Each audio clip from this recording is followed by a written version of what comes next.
Bonsoir, dames et messieurs, et bienvenue à cette session d'information sur la télévision de la famille. Au sommaire de cette édition, la journée d'intercession des fidèles de la Fédération des Églises et Missions évangéliques du Burkina Faso en faveur de la paix au Burkina Faso. C'était samedi dernier sur le site du Centre international de conférence des Assemblées de Dieu du Burkina et c'est le seul titre au menu de cette édition. Encore une fois, dames et messieurs, bonsoir. Sans transition aucune, nous le disions tantôt, les fidèles chrétiens évangéliques ont répondu à la convocation solennelle des évangéliques du Burkina Faso pour prier pour la paix pour notre cher pays, le Burkina Faso. Une initiative du chef de l'État de concert avec la Fédération des Églises et Missions évangéliques. Étaient présents pour nous Odette Zouanguena et Yannick Kaboré. C'est une première, une journée nationale de jeûne et prière pour la paix au Faso. Genoux fléchis, les yeux fermés, les mains levées vers le ciel, le Centre national de conférence des Assemblées de Dieu du Burkina Faso, ex-75e anniversaire, a connu une forte implication des évangéliques, sortis massivement, implorer la grâce divine pour le salut de la nation. Qu'à tout moment, il y a des prières qui s'élèvent vers notre Dieu pour lui dire que c'est sur lui que nous comptons. Si nous comptons sur Dieu, nous aurons la victoire. La victoire est certaine. Cette convocation solennelle des évangéliques sied en pareille circonstance, arguait le ministre de l'administration territoriale, de la décentralisation et de la sécurité, le colonel Boukari Zoungana, convaincu que la victoire contre le terrorisme nécessite une intervention divine. Nous sommes conscients de cette situation. C'est pourquoi nous voulons être effacés. Jean a dit que nous devons diminuer et il doit grandir. Enquête de pardon et de guérison, autorités politiques, ecclésiastiques, administratives, forces de défense et de sécurité, fidèles anonymes, se sont humiliés dans la prière et ont recherché la face de l'Éternel. Quand j'ai écouté le message du ministre de la Sécurité, il n'a pas fait un discours. Il a dit tout simplement, celui qui mérite l'élévation, l'adoration, c'est Jésus de Nazareth. Si une nation a pour Dieu l'Éternel des armées, le Dieu d'Israël, nous pouvons être certains que le combat, certes, peut durer, mais la victoire est au bout du chemin. Et nous pensons que le Burkina gagne si les fils et filles du Burkina s'unissent pour rechercher la paix ensemble. Vraiment, cette initiative prise par notre gouvernement, celui de la transition, est vraiment la bienvenue et nous rendons grâce à Dieu. S'il a permis que ce jour existe, c'est parce qu'il a quelque chose de particulier à faire pour le Burkina Faso. Et la Bible nous dit, heureux la nation dont l'Éternel est roi. Et nous sommes venus appeler le Dieu Tout-Puissant. Nous n'hésitons pas un seul instant qu'il nous a exaucés. Et nous rendons simplement grâce à Dieu. Et ce matin, je peux dire que nous pouvons déjà crier victoire parce que nous voyons déjà l'unicité dans le corps de Christ. Et la Bible dit que si 2 ou 3 personnes s'assemblent à son nom, ayant la même pensée, la même vision, lui, il est au milieu. Et tout ce qu'ils vont demander au nom de Jésus-Christ, nous avons l'exaucement. Et nous avons cette assurance que cette prière qui est faite ce matin, nous avons l'exaucement. Exploitée à fond, la journée a été meublée par une série d'exhortations, de prières, d'adoration, d'intercessions, de lectures bibliques et de témoignages. Un don de soi fortement apprécié par la délégation gouvernementale. Un message de gratitude à l'endroit de notre Seigneur vivant, l'Éternel des armées, de ce qu'il y a eu cet engouement de la population qui a répondu présent à l'appel lancé par la plus haute autorité burkinabé, son Excellence le capitaine Ibrahim Traoré, président de la transition, et aussi dire merci à la population burkinabé a pu vraiment répondre du moins présent à cet appel. Et aujourd'hui, pour la circonstance, le message que les autorités religieuses ont fait passer au niveau du FEME, c'était vraiment des messages païens, des messages d'interpellation, des messages qui nous appellent tous à prendre pour appui Dieu dans tout ce que nous ferons. Pour joindre l'utile à l'agréable, les chrétiens évangéliques ont mis la main à la poche pour soutenir l'effort de paix. À noter que des regroupements similaires à celui de Ouagadougou sont observés dans les différentes provinces du pays.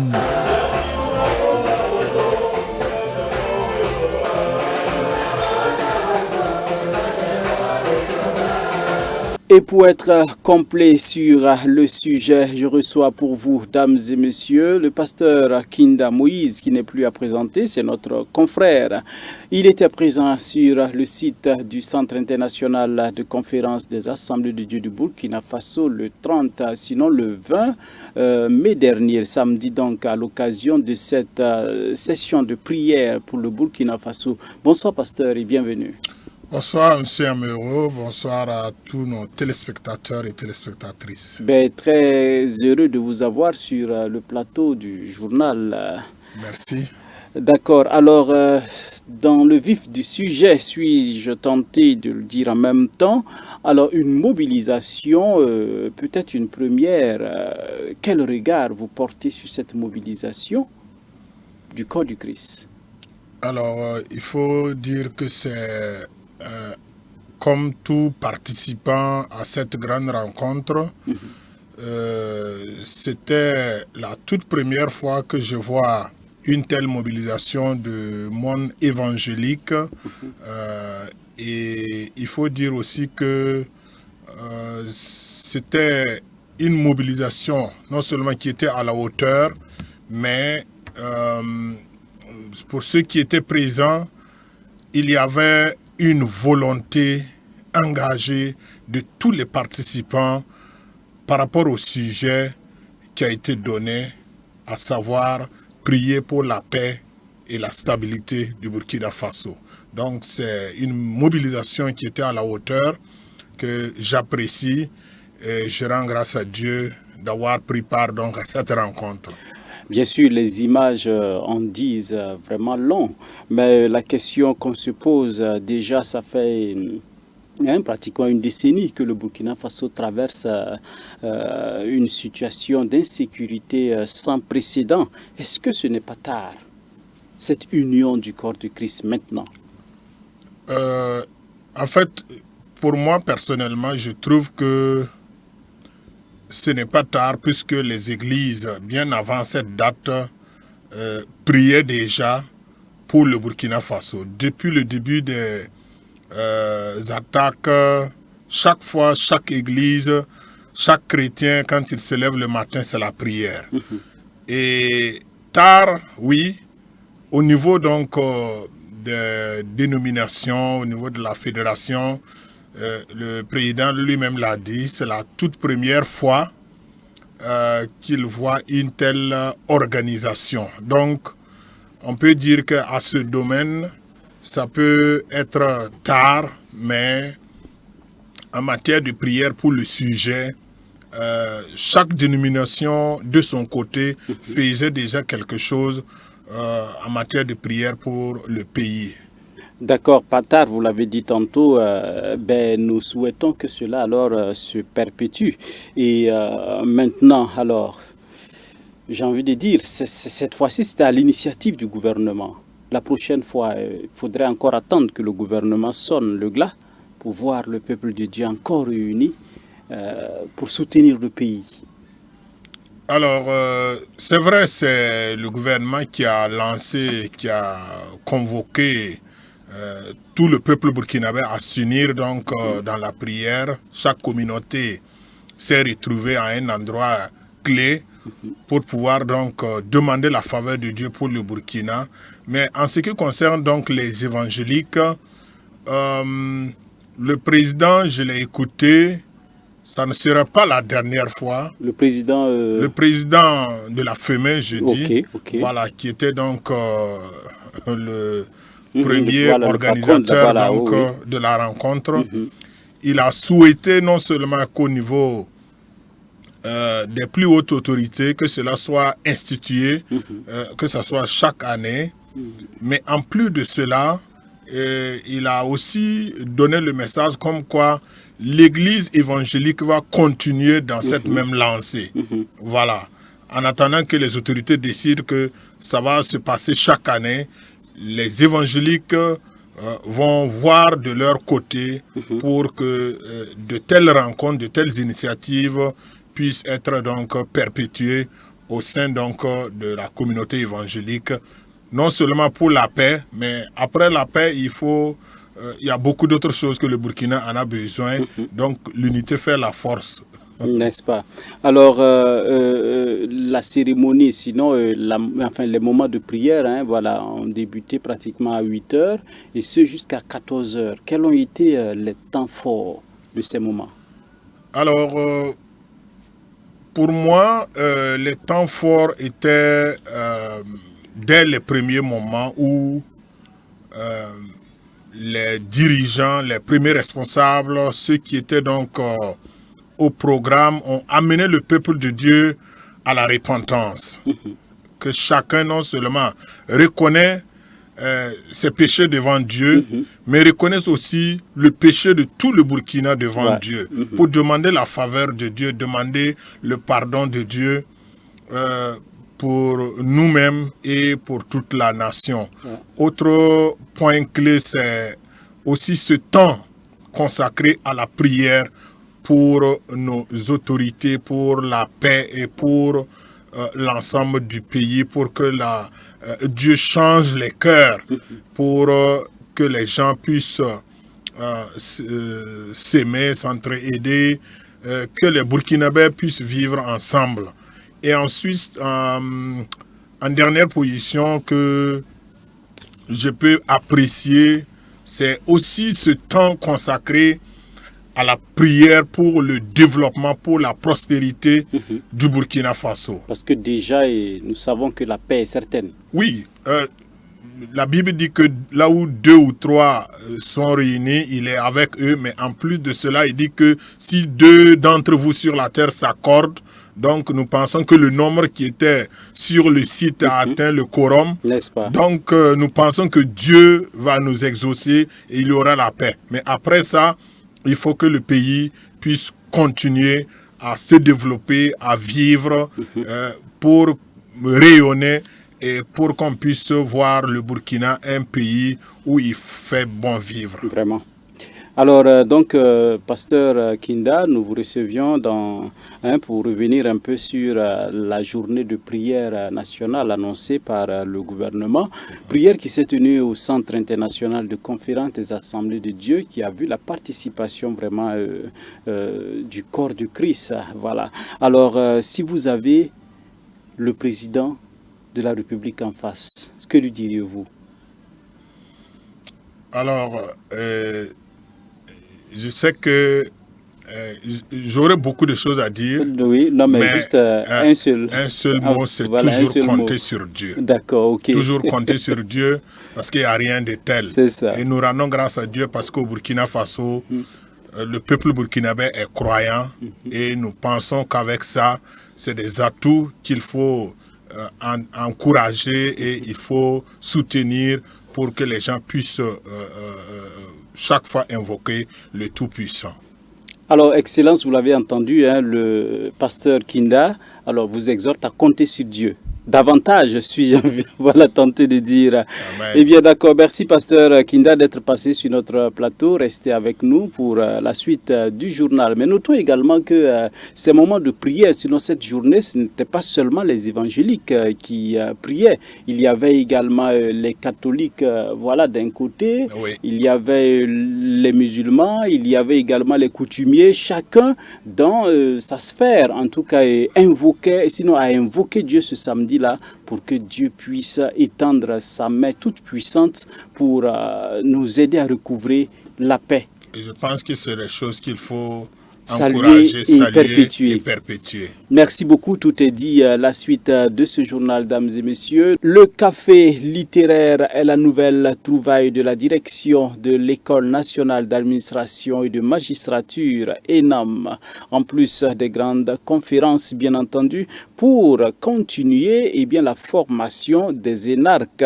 Pour ce premier numéro, le café était riche et varié. Plusieurs ouvrages, dont ceux de l'ancien président de l'Assemblée nationale, M. Sungalo Apollinaire Ouattara, et également du professeur de droit enseignant à l'ENAM, le docteur Abdul Karim Sango, ancien ministre de la Culture, était au programme et présenté bien sûr à tous ceux-là qui étaient présents au café. Plus de détails dans ce téléma signé Odette Zouangena et Yannick Kaboré. Échanger à bâton rompu sur le synopsis d'ouvrage, tel est le leitmotiv de ce cadre de dialogue, les cafés littéraires de l'ENARC, les clés, une initiative de l'École nationale d'administration et de magistrature ENAM. Très satisfait de cette première édition des cafés littéraires de l'ENARC, les clés parce que nous voulons enfin ouvrir les mentalités. Nous voulons enfin améliorer la culture générale de l'ENARC.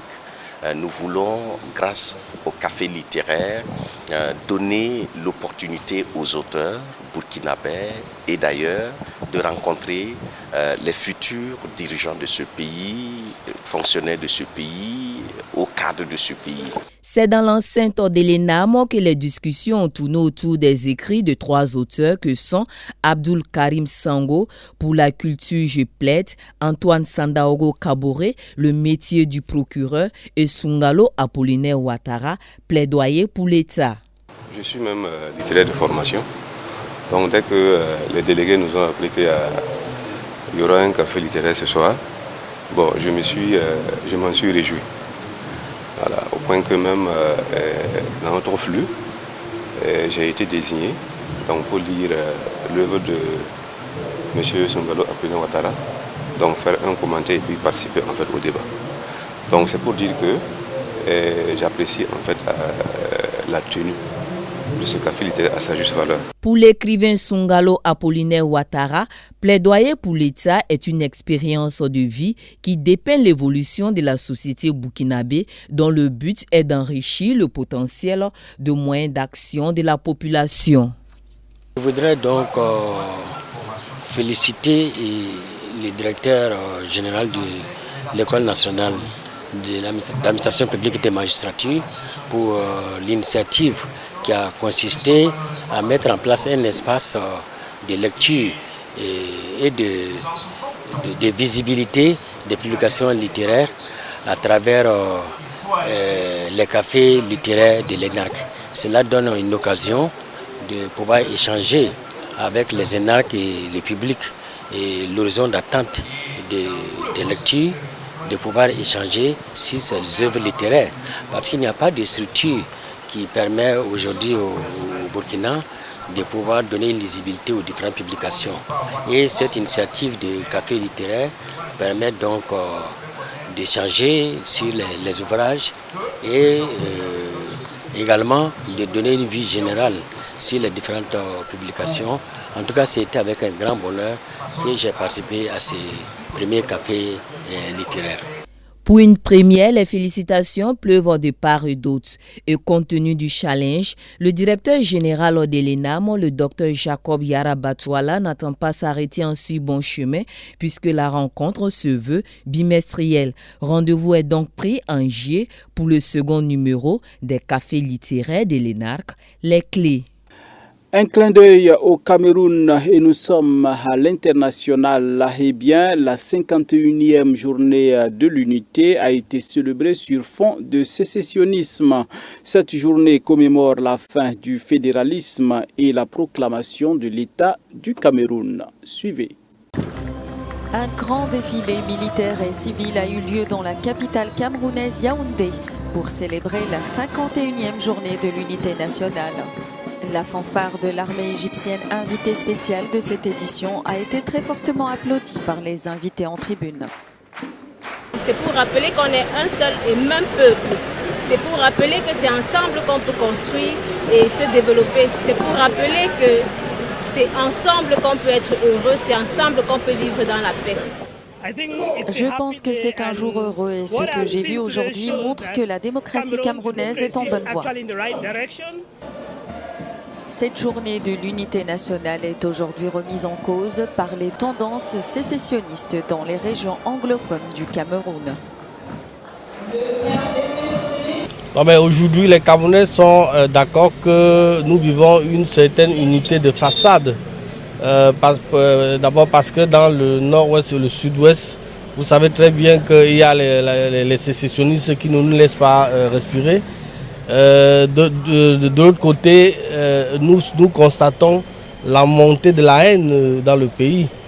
Contrairement à ce que certains pensent, le Cameroun est très fort dans sa diversité. Aujourd'hui, c'est vrai qu'il y a des petits relents de petits discours haineux, petits discours divisionnistes. Malheureusement, tout ce qui nous unit est plus fort que ce qui nous divise. En 1972, un référendum a mis fin à la forme fédérale de l'État pour donner naissance à la République unie du Cameroun. Au Malawi, plus de 400 réfugiés et demandeurs d'asile arrêtés ces derniers, dont 100 enfants, avaient refusé de retourner dans un camp situé à l'extérieur de la ville. Au Malawi, les autorités ont arrêté plus de 400 réfugiés et demandeurs d'asile, dont 100 enfants qui avaient refusé de retourner dans un camp situé à l'extérieur de Lilongwe, la capitale. Cette répression est intervenue environ 2 mois après que le gouvernement a lancé un ultimatum pour que les réfugiés retournent à Dzaleka, un camp surpeuplé au nord de la ville. Cette opération vise spécifiquement les réfugiés et les demandeurs d'asile et tente également de débusquer les immigrés clandestins. Par conséquent, les étrangers qui sont ici avec des documents valides, avec l'autorisation appropriée, ne devraient pas avoir à s'inquiéter.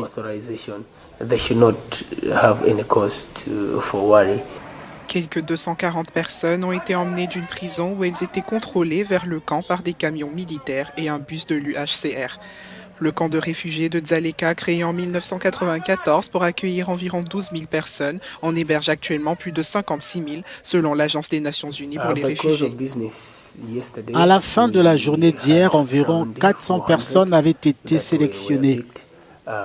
Elles sont en transit parce qu'elles doivent être triées. Certaines ayant des papiers en règle, d'autres des documents attestant de leur statut de réfugié ou de demandeur d'asile. Mais il se peut aussi que certains n'aient aucun papier.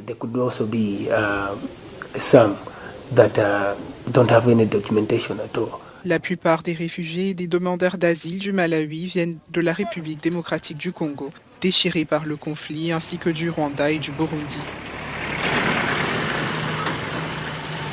C'est la fin de ce journal, dames et messieurs. J'ai eu du plaisir à feuilleter ces pages avec vous. On se donne rendez-vous demain pour d'autres actualités. Nous rappelons que nous recevions le pasteur Moïse Kinda, venu nous parler de la journée de prière qui s'est tenue le samedi dernier sur le site du Centre international de conférence des Assemblées de Dieu du Burkina Faso, moment qui a réuni tout le corps de Christ pour adresser des prières à Dieu en faveur de la paix, bien sûr, de notre cher pays, le Burkina Faso. Grâce sur grâce, bonne suite de programmes en compagnie des programmes de la télévision de la famille. Nous prenons rendez-vous demain pour d'autres actualités. Dieu vous bénisse abondamment.